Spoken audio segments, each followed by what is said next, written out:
दोस्तों, ये कहानी है एक ऐसी खतरनाक जीवों की जो इंसानों पर हमला करते हैं। ये एक जीव है जो आज से कई हजारों साल पहले एक गुफा में फंस गए थे। ये जीव कई समय तक इस गुफा में जीवित रहे हैं और इसी के कारण से इनकी देखने की शक्ति खत्म हो गई है और जीवित रहने के लिए ये जीव विकसित हो जाएंगे। और वर्तमान युग में जब कुछ ने इस गुफा को खोला, तब जीव उस रिसर्चर्स गुफा से निकलकर हमारी दुनिया में आ गए और हर उस चीज पर हमला करने लगे जिसमें से आवाज आती हो। एक परिवार ऐसा होता है जो बचकर निकलने की कोशिश करता है। पूरी कहानी समझने के लिए वीडियो को अंत तक जरूर देखें। कहानी की शुरुआत होती है एक प्राचीन गुफा से।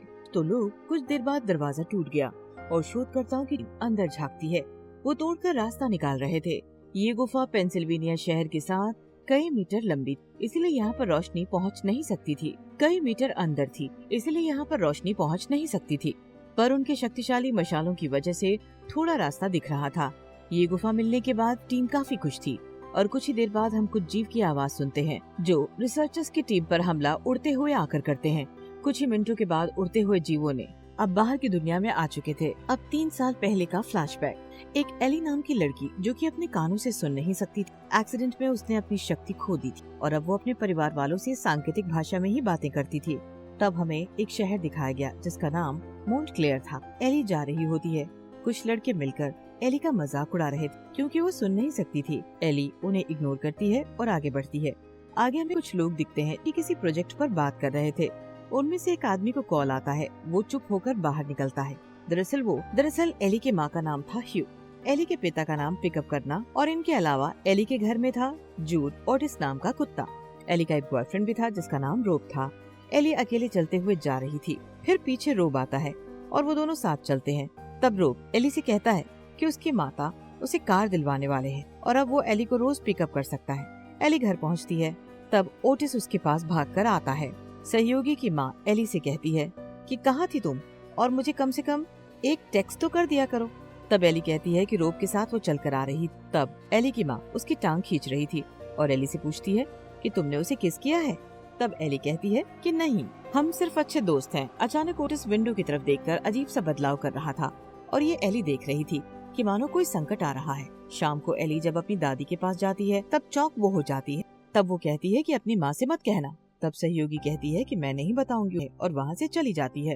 रात को सोने के वक्त सहयोगी रोब से बात कर रही और रोब एक वीडियो भेजता है। बहुत सारे पक्षी हमें देख रहे थे। इसे देखकर एली परेशान हो जाती है। ह्यू एली से मिलने आता है और मुझे तुम्हारी चिंता है। सहयोगी हुक से कहती है रोब अच्छा लड़का है, बिल्कुल ठीक हूँ और आप मेरी चिंता न करें। रात के बजे सभी टीवी देख रहे थे। एली की नींद खुलती है और उसे समझ नहीं आता कि आखिर क्या हो रहा है। किसी ने हमला कर दिया है। ये जीव और खबरों में ये दिखा रहे थे कि उड़ने वाले जीवों को नाम दिया गया था वेस्प, जो इंसानों को मार कर खा रहे हैं। और अगर किसी इंसान को आवाज दिए रहना होगा, लॉक से बचना है, तो उन्हें अपने घर में न्यूज देखने के बाद एली का कहना था कि उनके शहर में बहुत शोर है और वो तभी बच सकता है जब वो जाकर किसी शांत जगह पर रहे। और आगे इस परिवार के पड़ोस और अच्छे दोस्त और ग्लेन अपने साथ बंदूक भी रखता है। ह्यूग और ग्लेन अपनी कार निकाल कर जाने के लिए निकल रहे होते हैं। आगे हम एक ट्रेन में बच्चे को रोते हुए दिखाते हैं। तब लोग उसे बाहर छोड़ने के लिए कहते हैं, पर उसकी माँ कहती है कि वो उसके साथ जाएगी और वो अपने बच्चे को लेकर बाहर निकलती है। थोड़ा आगे चलने पर बच्चा फिर से रोने लगता है और उन दोनों को वेस्प्स मार देते हैं। आगे रास्ते में एक अनजान इंसान और ग्लेन की कार को हाईजैक करने की कोशिश करता है। वो इनके पूरे परिवार पर बंदूक तान देता है और कहता है मुझे गाड़ी की चाबी दो। तब ह्यू कहता है कि शूट मत करो, हम तुम्हें चाबियां देते हैं। तभी ग्लेन उस आदमी को शूट करता है और ओटिस उसे काट लेता है। ये पूरी फैमिली वहाँ से तुरंत आगे निकलती है। आगे सहयोगी सबको कह रही थी कि जीव कई सालों से गुफा में कैद थे और अब ये बाहर आ गए हैं और सब पर हमला कर रहे हैं। तभी एली जोर से चिल्लाती है कि डैड आगे देखिए। तब उनका एक्सीडेंट होते होते बचता है। उन्हें काफी ट्रैफिक जाम मिलती है और ग्लेन ये डिसाइड करता है कि उन्हें ऑफ रोड ही जाना चाहिए। ऑफ रोडिंग करते समय ग्लेन की गाड़ी कुछ हिरणों के झुंड से टकरा जाती है, जिससे उसकी गाड़ी पलटकर रोड से नीचे गिरती है। अब एक्सीडेंट में ग्लेन तो बच गया था, पर उसका पैर गाड़ी में ही फंस गया था और बाकी सदस्य गाड़ी से उतरते हैं और वो काफी जख्मी हो गया था। ह्यू ग्लेन की मदद करने की कोशिश करता है, पर वो इस तरह फंस चुका था कि बहुत कोशिश करने के बाद भी उसे निकाल नहीं पाता। ग्लेन कहता है कि मेरा पैर यहाँ अंदर फंसा हुआ है। तब ह्यू कहता है कि मैं तुरंत एम्बुलेंस बुलाता हूँ, मेरे हाथ में बंदूक दो और यहाँ से निकल जाओ और यहाँ से जल्दी निकल जाओ, तुम्हारा परिवार खतरे में है। ह्यू कहता है कि मैं तुम्हें अकेला छोड़कर यहाँ से नहीं जाने वाला। वो फैसला करता है वो जाकर ह्यूग से कुछ देर बाद मदद लेकर आएगा, तब तक तुम ख्याल रखना। तब वो सब गाड़ी में बैठते हैं। अब हम ये देखते हैं कि वेस्प उड़ते हुए आते हैं। इस परिवार का कुत्ता भौंकने लगता है। वेस्प उस एरिया में पहुंच चुके थे। परिवार को बचाने के लिए अपनी दुर्घटना हुई कार से ग्लेन उन पर हमला कर देते हैं। ग्लेन को मार वेस्प ग्लेन पर हमला कर देते हैं और वेस्प बंदूक चलाने लगते हैं। वो कार के ऊपर हमला करते हैं। ओटिस भौंक रहा था, इसीलिए वेस्प को बाहर भेज देते हैं। ओटिस की मौत हो जाती है। ओटिस मर जाता है, जिस पर एली बहुत दुखी होती है। ओटिस के पास कोई दूसरा विकल्प नहीं था। इसके अलावा परिवार के जीवित रहने की संभावना सबसे ज्यादा थी, क्योंकि हम ह्यूग भाषा में बातें करना आता था। कुछ देर ये परिवार वहीं रहता है और फिर साइलेंट रहकर ह्यूग तब ज्यादा देर यहाँ नहीं रुक सकते, हमें निकलना पड़ेगा कि तुम सब चुपचाप गाड़ी के अंदर बैठो, मैं बाहर जाता हूँ। तब वो बाहर निकलता है और गाड़ी के दरवाजे बंद कर देता है। एली की दादी को खांसी आ जाती है और उनकी वजह से, और हम देखते हैं कि पीछे एक लोहे का रॉड पड़ा हुआ है। तब वो धीरे धीरे उसकी तरफ बढ़ता है। तब उसकी आवाज सुनकर उठाकर फेंक देता है।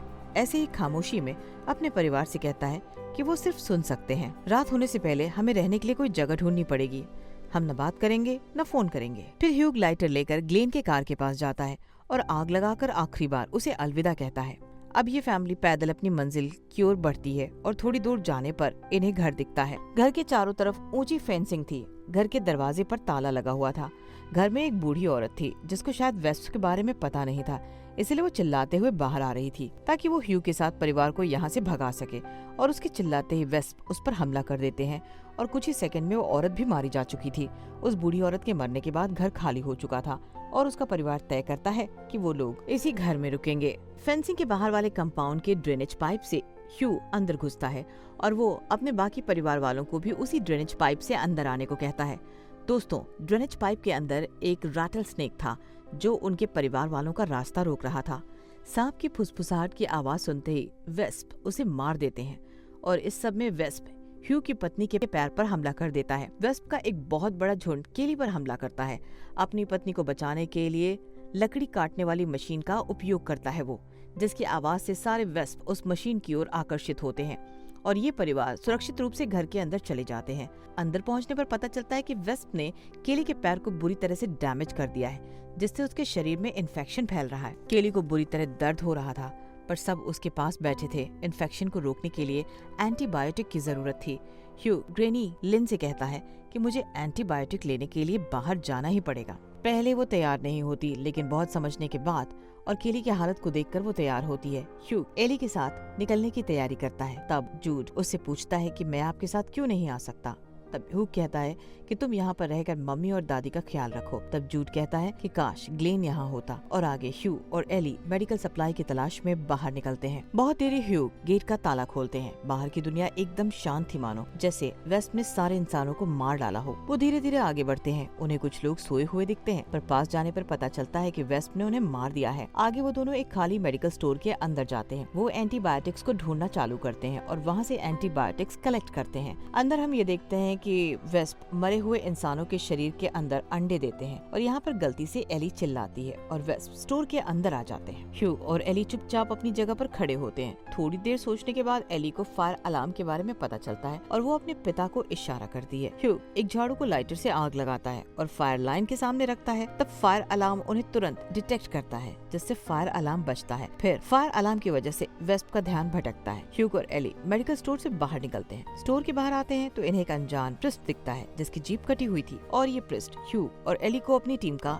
हिस्सा बनने को कहता है। ह्यू ने ऑफर को मना कर दिया है और एंटीबायोटिक की मदद से केली ठीक होना चालू कर देती है। आगे हम देखते हैं कि एली अपने बॉयफ्रेंड रोब के साथ चैट और वीडियो कॉल से बातें करती है और उसे ये पता चलता है कि रोब के माता पिता भी मारे जा चुके हैं। रोब के चारों तरफ खौफ का माहौल है और एली उससे पूछती है कि वहाँ आखिर हो क्या रहा है। फिलहाल रोब नॉर्थ की तरफ बढ़ रहा था, जहाँ लोग सुरक्षित रह रहे थे। दूसरी तरफ ज्यादा ठंड में लोग जिंदा नहीं रह सकते थे। तब वो वेस्प को इंटरनेट से पता चलता है कि एली सब ठंडी जगह की तरफ बढ़ेंगे, तब उनके जीवित रहने का मौका बढ़ जाएगा। उसके अगले दिन हम देखते हैं जो अब प्रिस्ट वापस आकर बिना जुबान वाले उनके घर तक पहुंच चुका था और ये पुजारी अपने साथ कुछ लोगों को लाया था। पुजारी उन्हें फोर्स करने की कोशिश करता है कि वो उनके ग्रुप में शामिल हो, पर उन्हें वापस मना कर दिया जाता है। हमें पता चलता है कि पुजारी को सिर्फ एली में दिलचस्पी है क्योंकि एली खूबसूरत थी और पुजारी के और बच्चे हो सकते हैं। वो एली से अपनी फॉलोइंग बढ़ाना चाहता था और इस दुनिया में राजा की तरह रहना चाहता था। फिर कुछ देर बाद पुजारी और उसके साथी वहाँ चले आते हैं। रात को सब सो रहे थे। अचानक दरवाजा खुलता है और बाहर बिजली कड़क रही थी।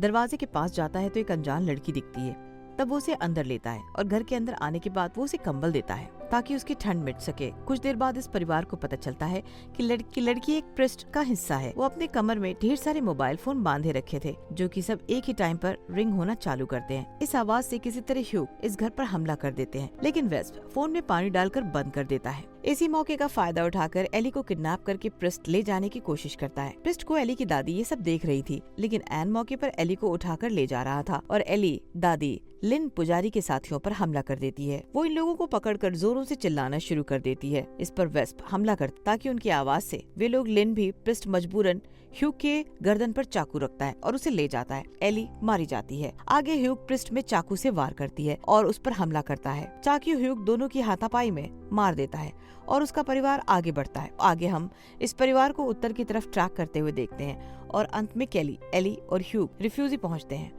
जहां पर कुछ इंसान जीवित रह चुके थे। फिल्म के अंत में हमको अपने एली को मार रहे हैं। वेस्प बॉयफ्रेंड रॉब के साथ दिखती है और ये दोनों अब धनुष और तीर की मदद से वेस्प को अपना लिया है और अब वो साइलेंस है और ये सीन दिखता है आखिरकार इंसानों ने पर हमला भी कर रहे हैं।